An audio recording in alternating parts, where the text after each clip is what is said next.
Shalom, shalom la famille, nous continuons avec nos enseignements sur la prière et aujourd'hui nous allons parler de comment nous devons prier pour notre pays et c'est la journée numéro 1, bien-aimé, entre 3h et 6h du matin. C'est un moment formidable pour beaucoup de chrétiens qui sont le sel de la terre, de prendre leur temps de prier pour nos pays, de prier pour les nations. Les temps sont devenus très difficiles. Le Seigneur a besoin de votre voix. Il a besoin de vos paroles. Il a besoin de vos prières pour que quelque chose puisse changer dans votre pays et dans les nations. Nous tous, nous avons entendu comment beaucoup de pays se sont rebellés contre Israël et qu'ils ont juré de faire du mal à Israël. Et c'est ce mal-là qui est en train de se passer en Israël se passe aussi dans nos propres pays à nous.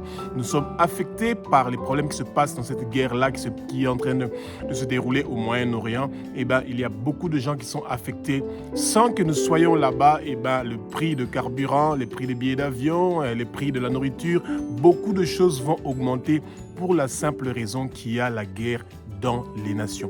Et quand les chrétiens ne comprennent pas qu'ils sont le sel de la terre et qu'ils ne doivent pas seulement prier pour leurs propres problèmes, mais qu'ils doivent prier aussi pour leur pays. C'est très important de prier pour que nos pays ne soient pas affectés par tous ces conflits qui sont en train de se passer dans notre pays ou en dehors de notre pays. Et quand les chrétiens n'ont pas compris qu'ils sont le sel de la terre et qu'ils doivent prier pour que quelque chose puisse changer dans leur pays, pour qu'ils puissent avoir la bonne gouvernance dans nos pays, qu'ils puissent avoir la fin de la corruption, qu'ils puissent avoir la tranquillité, la paix, et que l'évangile puisse circuler en toute liberté dans nos pays, c'est votre voix, c'est votre parole, c'est votre prière qui va faire la différence, bien-aimés. Rappelez-vous qu'en tant que chrétien, si vous avez reçu Christ comme Seigneur, Sauveur et Maître dans votre vie, ça veut dire que vous faites partie de la famille de Jésus-Christ, bien-aimés. Et si vous faites partie de la famille de Jésus-Christ, ça veut dire que vous lisez la Bible tous les jours. Sur les 66 livres qu'il y a dans la Bible, il y a seulement 2 livres qui n'ont pas été écrits par le peuple juif. C'est l'évangile de Luc et l'acte des apôtres qui ont été écrits par le médecin grec Luc. Et le reste de tous les livres, donc les 64 livres, ont été écrits par des peuples juifs. Et vous lisez tous les jours la Bible, ce peuple-là, vous devez vous rappeler d'eux dans vos prières. C'est quelque chose de très important. Et que le Saint-Esprit prenne le contrôle de ma bouche, que ce que je vais dire, ce ne sont pas des paroles qui viennent de moi, ce sont des paroles qui sont inspirées par le Saint-Esprit et que les écailles tombent, nos oreilles s'ouvrent, que la compréhension vienne, bien-aimés.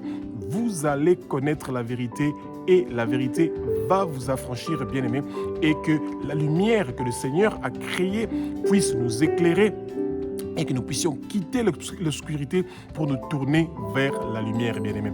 Acte chapitre 2 du verset 1 au verset 4, le Seigneur nous dit que le vent impétueux du Saint-Esprit commence à souffler dans le lieu où vous êtes. Soyez remplis du Saint-Esprit, ayez le feu, la flamme et du Saint-Esprit qui va amener un changement, une transformation dans votre vie et dans votre pays, bien-aimés. Nous devons prier pour nos autorités, peu importe ce qu'ils sont en train de faire.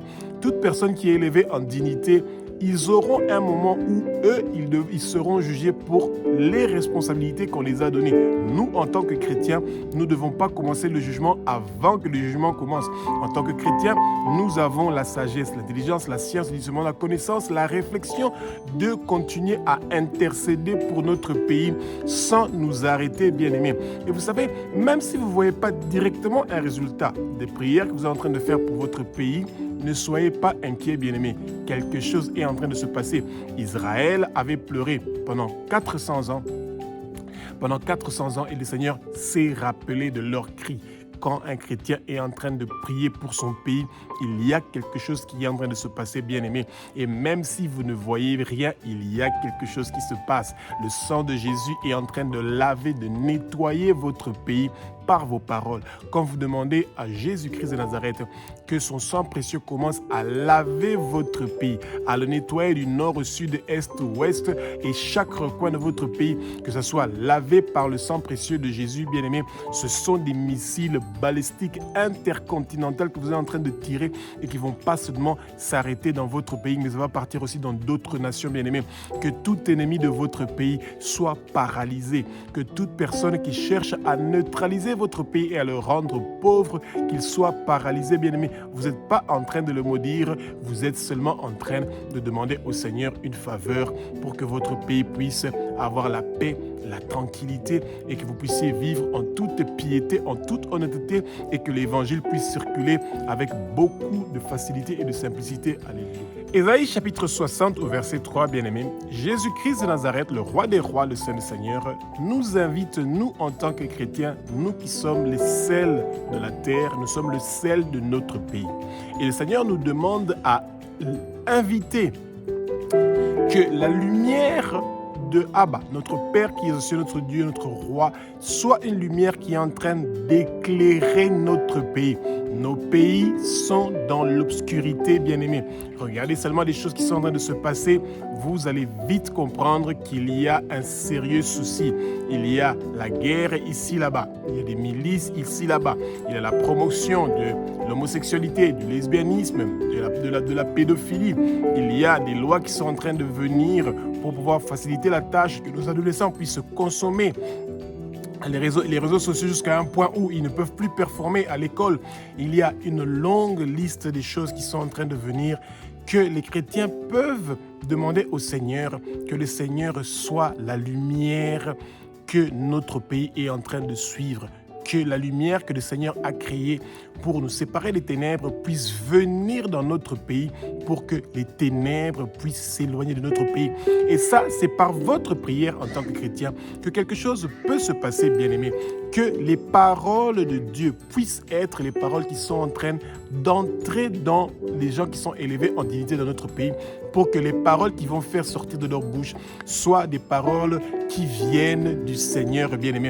Et si vous croyez que ces choses-là sont impossibles, mettez le Seigneur à l'épreuve et demandez au Seigneur, vous dites, Abba, notre Père qui est aux cieux, notre Dieu, notre Roi, que ta lumière brille dans mon pays, que ta parole puisse venir et s'installer dans la bouche des gens qui sont élevés en autorité dans mon pays et qu'un changement, une transformation puisse se faire au nom puissant de Jésus que tu as resté des morts selon les Saintes Écritures. Bien-aimés, vous serez très étonnés de voir comment votre pays, tôt ou tard, il y aura un changement qui va se passer.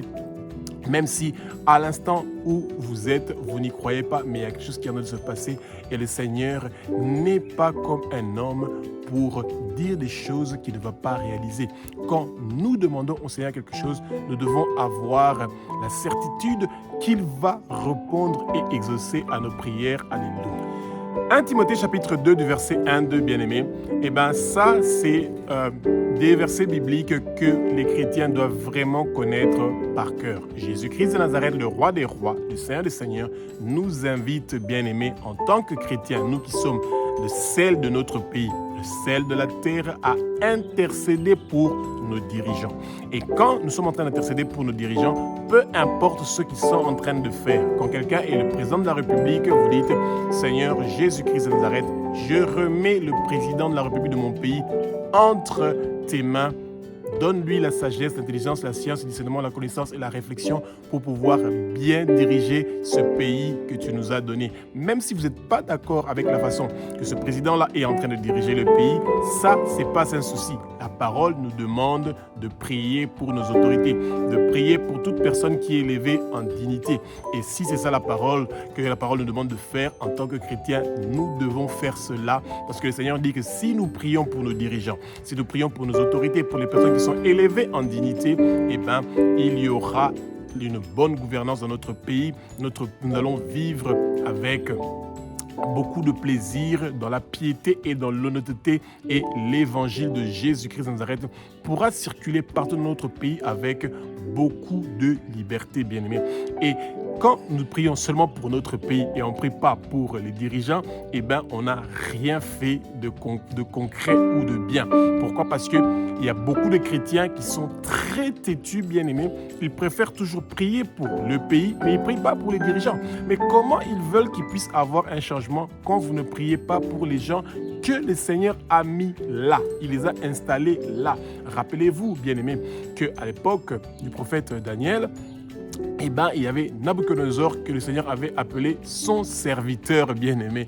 Et Nabuchodonosor était un païen à 100% et quand même le Seigneur l'appelait son serviteur. Bien-aimé, rappelez-vous que même si votre président est un tyran, les ministres sont en train de faire des bêtises et le pays, vous pensez qu'il est complètement corrompu, eh bien, en tant que chrétiens, nous n'avons pas besoin d'amener notre jugement. Nous amenons nos prières pour que les choses puissent changer, être transformées. Et le Seigneur, à son temps, il sait comment il va organiser les choses pour qu'un réel changement puisse se passer dans notre pays. Alléluia. 2 Samuel, chapitre 23, verset 3, bien-aimés.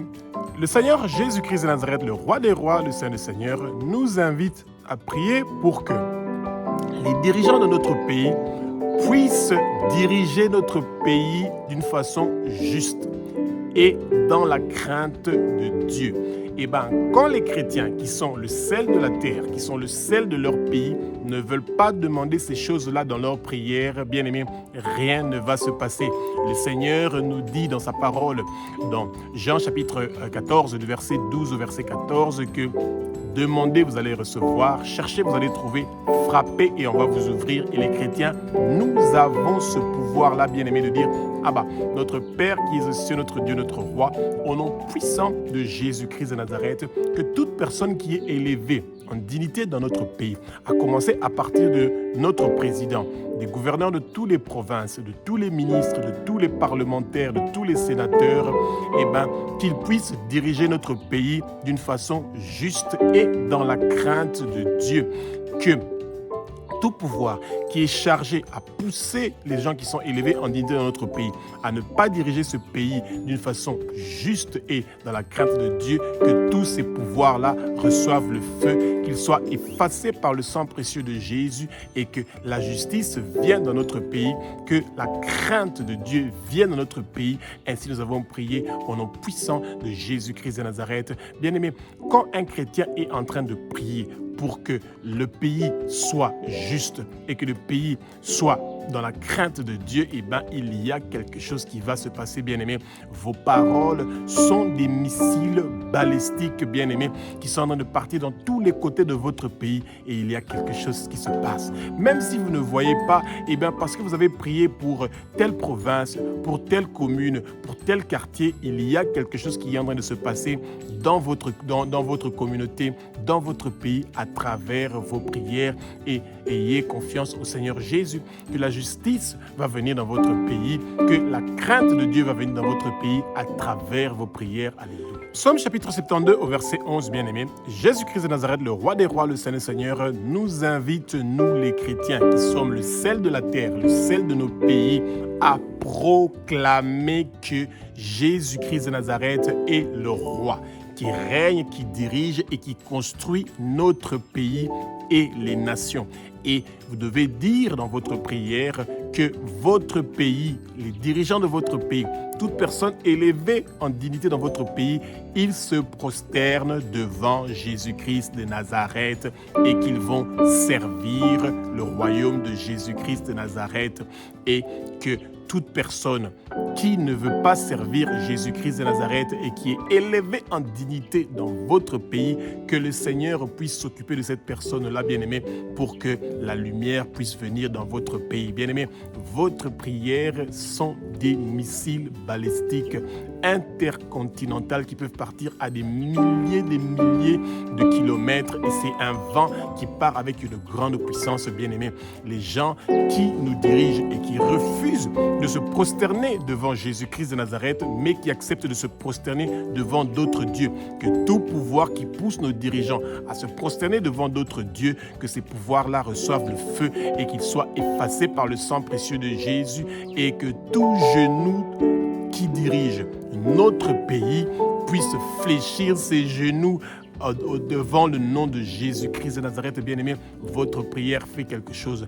Toute personne qui est élevée en dignité dans nos pays doivent fléchir leurs genoux devant Jésus-Christ de Nazareth. Ils doivent le servir parce que si nos autorités servent Jésus-Christ de Nazareth, eh bien, notre pays aussi pourra servir Jésus en toute liberté, en toute piété, en toute honnêteté. Et l'évangile de Jésus va circuler partout dans notre pays et nous allons avoir la paix, la tranquillité, bien-aimés. Et nous allons avoir nos noms qui sont inscrits dans le livre de vie de l'agneau pour que quelque chose puisse réellement changer. Entre 3h et 6h du matin, c'est le bon moment que les chrétiens puissent réfléchir de comment ils peuvent faire pour qu'ils puissent avoir ces faveurs, ces bénédictions du Seigneur, d'avoir des autorités qui connaissent Jésus-Christ de Nazareth et qui sont en train de le servir, et que toute personne qui est en train de diriger, quels que soient les départements, les ministères, les organisations de notre pays, qu'ils soient des gens qui se prosternent devant Jésus et non devant d'autres dieux. Alléluia. Psaume chapitre 72 du verset 12 au verset 13, bien-aimés. Jésus-Christ de Nazareth, le roi des rois, le Saint des seigneurs, nous invite, nous en tant que chrétiens, qui sommes le sel de la terre, le sel de notre pays, de ne pas seulement prier pour nos dirigeants et nos autorités, mais aussi de déclarer la délivrance pour les orphelins, les veuves, les pauvres, les démunis, les étrangers, bien-aimés. Et nous devons absolument prier pour que Jésus puisse arrêter la pauvreté dans notre pays. Et quand les chrétiens ne comprennent pas qu'ils doivent prier et demander au Seigneur que ces choses-là puissent changer, eh bien, il n'y a pas quelque chose qui va se passer, bien-aimé. Pourquoi? Parce qu'il n'y a pas une voix qui est en train de parler. Ce n'est pas l'intelligence artificielle qui va parler pour nous devant le Seigneur. Jésus est le roi des rois, le Saint des seigneurs, et son peuple, c'est un peuple qui est vivant. Ce n'est pas un peuple qui est mort. L'intelligence artificielle n'est pas un être vivant. Il ne respire pas, il n'a pas de paroles, il ne sait pas faire du bien, il ne sait pas faire du mal, bien-aimés. Faisons très attention. Les chrétiens pensent que d'autres gens vont parler à leur place. Non, eh bien, c'est vous qui devez prier et dire: Abba, notre Père qui est aux cieux, notre Dieu, notre Roi, au nom puissant de Jésus que Dieu a resté des morts selon les Saintes Écritures. Aujourd'hui, je déclare que la pauvreté est en train de quitter mon pays au nom puissant de Jésus. Que les orphelins, les veuves, les démunis, les pauvres, les étrangers qui sont en train de souffrir dans notre pays, qu'ils puissent recevoir la paix et la tranquillité, que la prospérité vienne dans mon pays, dans les nations, partout où il y a la pauvreté, que les vêtements de pauvreté soient enlevés et que nos peuples, que dans notre pays, nous portons les vêtements de louange. Et à partir d'aujourd'hui, nous allons louer Jésus-Christ de Nazareth et nous allons travailler pour pouvoir avoir la prospérité au nom puissant de Jésus-Christ de Nazareth. Alléluia. Bien-aimés, quand un peuple ne veut pas travailler, ils attendent des cadeaux, ils attendent de recevoir des choses des autorités gratuitement sans travailler. Il n'y a rien qui va se passer. Tout s'obtient dans le travail. Nous devons aimer le travail. Nous devons prier pour qu'ils puissent avoir le travail dans nos pays. Et c'est de cette façon-là que nous pourrons gagner de l'argent pour pouvoir contribuer à aider les orphelins, les veuves, les démunis, les pauvres, les étrangers. Bien-aimés, quand nous ne voulons pas travailler, eh ben, nous n'allons pas avoir des moyens pour pouvoir faire quelque chose. Quand nous attendons que c'est le gouvernement qui doit faire toutes ces choses-là à notre place, eh ben, rien ne va se passer. Et c'est pour ça que les chrétiens doivent être conscients, d'être très intéressés à prier pour ceux qui sont en train de croupir dans la pauvreté dans notre pays. La prostitution a atteint son apogée. Nos enfants sont en train de vendre leur corps. Nos mamans sont en train de vendre leur corps.